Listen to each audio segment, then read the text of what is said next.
हमारे देश में ऐसी ऐसी पार्टियां बनी जो कि फॉरेन से रेवेन्यू लेकर करके अपने पार्टी को आगे बढ़ाया जा रहा है। और अपने देश में, हमारे इंडिया में, इस तरह का कंडीशंस कर करके जो है कि पब्लिक को पैसे दे करके वोट खरीदने का काम चल रही है। सो दोस्तों, मेरा नाम है शहन यादव। मैं स्टडी एग्जाम में आपका बहुत बहुत स्वागत है।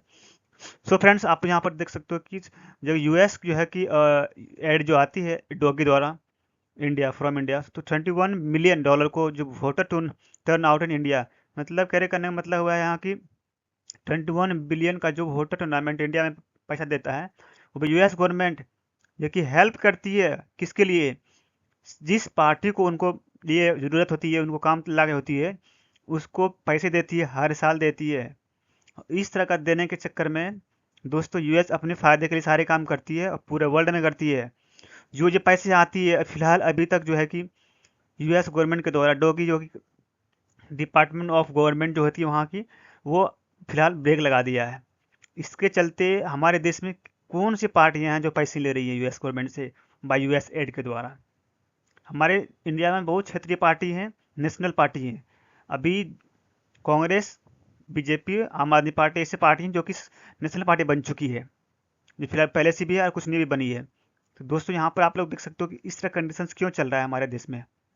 चल भी रहा है तो ये पैसे कहाँ से आ रही है, जो पैसे जो आ रही है यूएस से, वो कौन ले रहा है, उसके सपोर्ट में कौन काम कर रहा है। सो दोस्तों, आज हम इसके बारे में जानेंगे।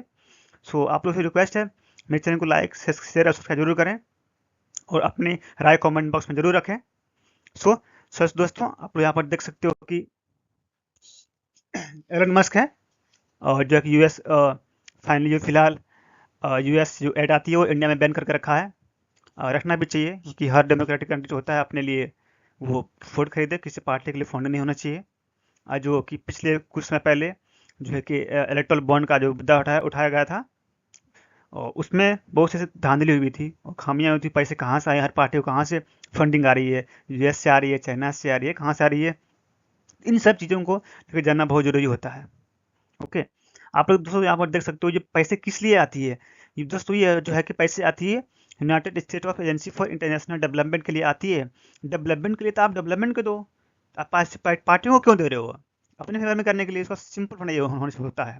ओके दोस्तों, यहाँ पर जो इंडिया टाइम है, इंडियन टाइम्स के अनुसार जो कि हमारे पत्र के अनुसार जो है कि न्यूज़ के अनुसार आ रही है कि वोटर टूर्नामेंट इन इंडिया जो इंक्रीज होना चाहिए $21 मिलियन का, वो अभी फिलहाल ब्रेक कर दिए है। जो कि वहाँ के डोगे के हेड हैं वो एलन मस्क हैं, उसके द्वारा हेड कर दिए हैं। तो ये जो फाउंडेशन ऑर्गेनाइजेशन है, ये organization consortium election and political process strengthening, जो ये ऑर्गेनाइजेशन है, ये 1995 में फाउंड हुआ था। यूएस कहाँ है दोस्तों? यूएस का कंडीशन रहता है कि उनको पैसा देना होता है फॉरेन रिजर्व रख करके फॉरेन कंट्री के लिए। दोस्तों, ये अभी तक $486 मिलियन का प्रोजेक्ट जो है कि वो वर्ल्ड में स्टार्ट होना था, वो कैंसिल कर दिया गया। उसमें साथ में इंडिया भी है। ओके, और दोस्तों ये जो CEPVS जो है कि नॉन प्रॉफिट ऑर्गेनाइजेशन के द्वारा पैसा आती है, वो यूएस गवर्नमेंट इंडिया में इंपोर्ट करती है, पैसे देती है। ओके, सपोर्ट करती है कि इसका यही एम से आता है कि सपोर्टर है इलेक्शन में ऑन पॉलिटिकल ट्रांजिशनली ग्लोबली, ग्लोबल में जितना भी कंट्री है सब पॉलिटिकल अपने आप को स्ट्रॉन्ग करे और चुनाव हो और गवर्नमेंट चुने। दोस्तों, आप सिंपल सा रूल होता है, यूएस का रूल होता है कि जिस पार्टी को फंड करेगी उसको लेकर करके उन्हें हेल्प मिले, उसके अनुसार पार्टी का काम हो। दोस्तों, इस जो है कि इस बार न्यूज आ रही है, वो भारतीय जनता पार्टी लीडर अमित मालविया कहते हैं कि 21 मिलियन जो है कि voter tournament in India definitely external interference in India electoral process. उनका कहना है दोस्तों कि ये जो है कि इतने पैसे आ रही है $21 मिलियन का, जो यूएस ने बैन किया, डेफिनेटली हमारे इंटरनल में किसी का हाथ लग रहा है। ओके, जी हाथ लग रही है, किसी पॉलिटिकल की फायदा हो रही है, क्यों?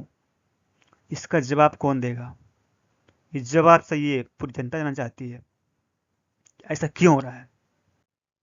और दोस्तों, इसलिए होता है कि हर पार्टी को फॉरन रिजल्ट मिलता है, फॉरन पैसे मिलती हैं ताकि वो पार्टी चला सके। अब मैं आपको पैसे क्यों दूं? आप मेरे लिए काम करोगे।